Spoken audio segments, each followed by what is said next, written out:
Karate Kid Legends is an American martial arts movie directed by Jonathan Entwistle. It stars Ben Wang, Jackie Chan, and Ralph Macchio. After a family tragedy, kung fu prodigy Li Fong is uprooted from his home in Beijing and forced to move to New York City with his mother. When a new friend needs his help, Li enters a karate competition, but his skills alone aren't enough. Li's kung fu teacher, Mr. Han, enlists original Karate Kid Daniel LaRusso for help, and Li learns a new way to fight, merging their two styles into one for the ultimate martial arts showdown. This is the 6th entry in the Karate Kid franchise. Out of all these movies so far, I've only seen the original and what was originally a remake with Jaden Smith. I say it was originally a remake because in the context of this movie they seem to have merged the two together, since, as the description implies, Jackie Chan and Ralph Macchio are both in this thing. So how does this movie compare to the other entries in the franchise? Well, let's find out. I'll start by talking about the performances, firstly by talking about the lead, the new Karate Kid himself, Ben Wang. Before I talk about his performance though, I want to talk about how the marketing sells this kid. Every time I see the trailer for this movie,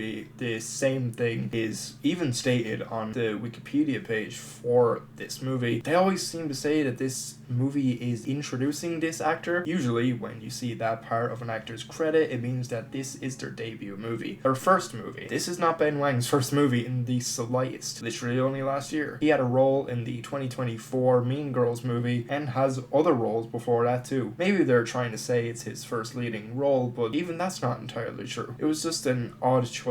Moving on to the guy's actual performance, I think he does a pretty good job with the material he's given here. One of the main things he pulls off well is presenting himself to have a great deal of charm, which he bounces off of whoever he shares scenes with, which was nice to see. When it comes to performing the martial arts in the movie, from what I'm able to see at least, I think he shows a great deal of skill and knowledge in what he's able to do. I think if he ends up getting more starring roles, he'll do good in the lead there too, for the charisma he holds for sure. Jackie Chan reprises his role he played in the 2010 Karate Kid movie, and I think he does a good job here. He in general is just a delight to see on screen no matter what the movie is, and the same thing can be said here. A lot of the bits he does here made me either smile or lightly laugh at times, and it's also down to the mannerisms he does in a couple scenes too. Whenever he had to do fight scenes, as always, it's impressive to watch him. Over the past couple of months I've been going through a few of his older movies, and he's always had such an impressive skill set with the martial arts that he does in those movies, and here, from what we are able to see him pull off, I think he's still got it at his age. He doesn't show signs of being more slow or sluggish. He's as quick and presents a great deal of style to his moves. He brings a great deal of heart to this thing that only he can really achieve. Ralph Macchio reprises his role as Daniel LaRusso and shows up near the latter half of this movie. He acts around the same as he does in the Cobra Kai TV series, which is also canon to this movie. However, for any fans of that show, at least from what I could see, there isn't too many references to that show here, but it maintains that it's still connected to it. There isn't entirely too much to his performance. His inclusion alone shockingly feels like an afterthought, as does, light spoiler for the post-credit scene of this thing by the way, but William Zabka shows up for one scene and it feels even more shoved in just to hit that nostalgia bone for people watching. A lot of the time I couldn't help shake the feeling that he was kind of half-assing his performance throughout the screen time that he had, as if he didn't really want to actually be in this thing and mainly doing it for a paycheck, because there isn't all that much to his appearance. They give him some comedic stuff to do. It isn't inherently funny though. It makes sense for him to be there, but half the time I wondered why he showed up at all. Wyatt Olaf appears in this for a bit too and is mainly here as a comedic relief. I actually thought he did an okay job with the material he was given. He's been in a couple of movies recently, but I personally haven't seen him since It Chapter 2. I had no idea he was going to show up in this, so it was a prize to see for sure. For the time he had on screen, he did well. Sadie Stanley plays essentially the love interest in this movie. I say that because the movie really doesn't give her anything to do. I didn't think her acting left that much to be desired here. A lot of her line readings made her dialogue seem pretty unconvincing, and most of the time gave off the impression as if they were used on the first take. The best way I can describe the plot of this thing is there is two different movies in one. The writers clearly didn't know what type of movie they wanted to make and shoved two ideas together, and for me, one of these ideas I enjoyed so much more than the other. That idea is presented in the first half of the movie, where we follow Ben Wang's character move out of Beijing into New York, where he meets with his father and daughter at a pizza place, and after the dad gets into an altercation, Ben Wang's character decides to train him in the ways of Kung Fu. We get a training montage with the two of them, and I thought for the most part this concept was interesting. It started with a fresh and unique plot that the franchise hasn't seen before. And then something happens midway through, which causes the second movie to begin, and unfortunately, that second movie is far less interesting than the first half because, to boil it down to its bare essentials, the second idea is yet another run-of-the-mill Karate Kid story about a kid fighting his way through a karate tournament, which in this franchise we have fucking seen done to absolute death. And look, I get in a way that is the point of this franchise, but it has become so stale and has even been the whole crutch of a TV show based around this franchise. I think it was just really disappointing to see when for the first 30 to 40 minutes of this, we had a solid new story going on. In fact, the story was almost interesting enough as to beg the question why it had to have been a Karate Kid movie in the first place at all. The movie is shot fine, it's adequate, there isn't anything amazing going on. A lot of the time, it does look pretty stale, surprisingly sometimes looking like a TV show, but at the same time, there's times where Cobra Kai has looked better than this movie. I will say, I think there's a good use of colour in this thing, especially the use of red and blues. There is some good inclusion of these colours especially. Apart from this though, the cinematography doesn't stand out all that much. I will note there is this weird shot where two characters walk off and the camera pulls focus for the two of them to be out of focus, but there doesn't seem to be any motivation behind this technique. This type of shot could work as maybe the ending of a movie, but not the ending for a scene. It was a weird inclusion. A big issue in the cinematography in this thing is how the fight scenes are shot. The final fight, at least, I'll give them some credit, is shot decently since it's in a wide open space, so they have more room to showcase the fighting, but every other fight scene, the action is shot up way too close and there's far too many cuts, so that choreography doesn't have time to breathe at all. A movie like this, which is so centered on the martial arts, should have a clear,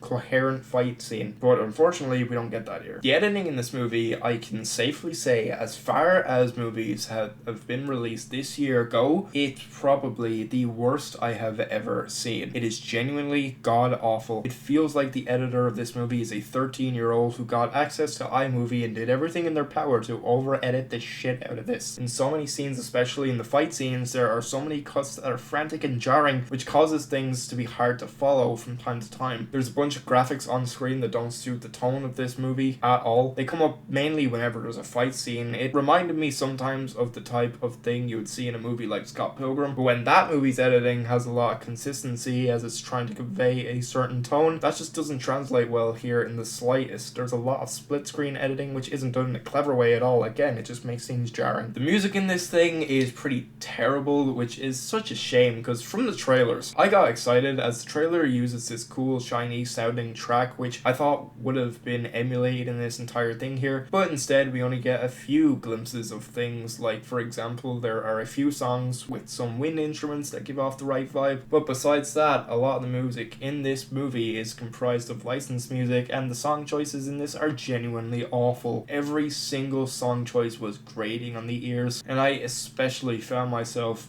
groaning and rolling my eyes at the inclusion of a song by an artist by the name of Benson Boone. He's a new artist that just makes really terrible pop music, for those that don't know, and when his song played during the training montage in this movie, just hurt to hear in its inclusion here. The best way I can describe the tone of the music in this thing is pretty much just TikTok music. There's a sad scene, quote unquote, in this movie, and the music over it just doesn't suit at all. It's this weird synth pop track which takes away from the emotion of this scene, if there is any emotion at all, which there isn't, because through the writing it isn't conveyed well at all, and you really don't care for what's going on at this point in the movie, which is further proven from the song choice over it. There's just a lot of really bad choices in this thing, and the soundtrack surely is one of them. There was at least 3 or 4 moments in this thing where they do the comedic record scratch moment, and every time it just didn't land at all. Another aspect that was really annoying about this movie is something to expect since this was distributed by Sony, is there is an extreme abundance of product placement, and it was so grating through the entire thing. There's biggest product placement they have in this thing was a certain Pepsi ad, and that scene was exceptionally terrible for it. Overall, I think I was just severely let down by this thing. Karate Kid isn't a movie or franchise I hold extremely dear to my heart, but I do thoroughly enjoy that first movie, and a lot of people consider it a classic classic for a reason. This is just a cheap attempt of creating a legacy sequel without having that much care going into it. At the time I watched this, it felt like No Way Home for boomers. They couldn't even really get that right. A lot of this thing is messy, from the writing to the way this thing is shot especially. Like I said, this is a Sony movie after all, so I'm not surprised that there isn't a lot of care put into this thing. It's not the worst of their output in recent years, but it's clear that a movie from a company like this was purely made out of profit. I'm giving Karate Kid Legends 2.5 stars. It is a disappointing mess that at first looks like it's going in a cool new direction, but unfortunately sticks to doing the same stale things in order not to scare people from deviating from the norm, which I feel like is such a cop-out option for a movie like this. Some aspects are nice, like seeing Jackie Chan on screen in general. It's always a pleasure, and when his skills are showcased properly, it can be fun to see as well. For the most part, we are greeted with a poorly shot martial arts movie with a lackluster story that doesn't hold much weight in comparison to what's come before. It's hard to recommend this, I suppose. If you've been caught up with the franchise, it's worth checking out, but if you're a major fan of this, don't expect much.